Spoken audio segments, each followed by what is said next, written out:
Hi friends, ఈరోజు మనం triple decker movie review అయితే చూద్దాం. ఫస్ట్ ఆఫ్ ఆల్ ఈ సినిమా నాకు ఎలా అనిపించిందంటే పర్లేదు, బాగానే ఉంది. ఇక కథ విషయానికి వస్తే ట్రిపుల్ డెక్కర్ ఒకే రోజులో జరిగే విచిత్ర సంఘటనల చుట్టూ తిరిగే డార్క్ కామెడీ.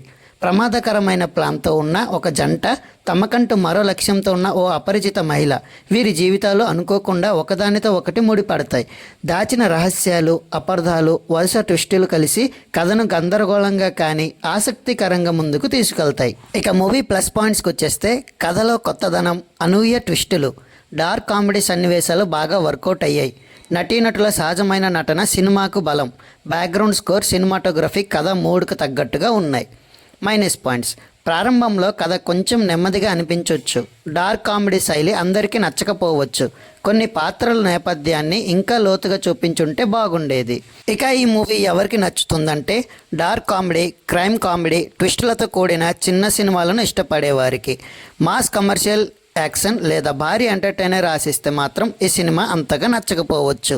ట్రిపుల్ డెక్కర్ భారీ బడ్జెట్ సినిమా కాకపోయినా తన వినూత్న కథనం, డార్క్ హాస్యం, అనూహ్య మలుపులతో ఆకట్టుకునే ప్రయత్నం చేస్తుంది. భిన్నమైన సినిమాలు చూడాలనుకునే వారికి ఒకసారి చూడదగ్గ చిత్రం. ఇక ఈ మూవీకి మా రేటింగ్ వచ్చేసి 3.5 అవుట్ ఆఫ్ 5. మీ రేటింగ్ ఎంతో కామెంట్ సెక్షన్లో కామెంట్ చేయండి.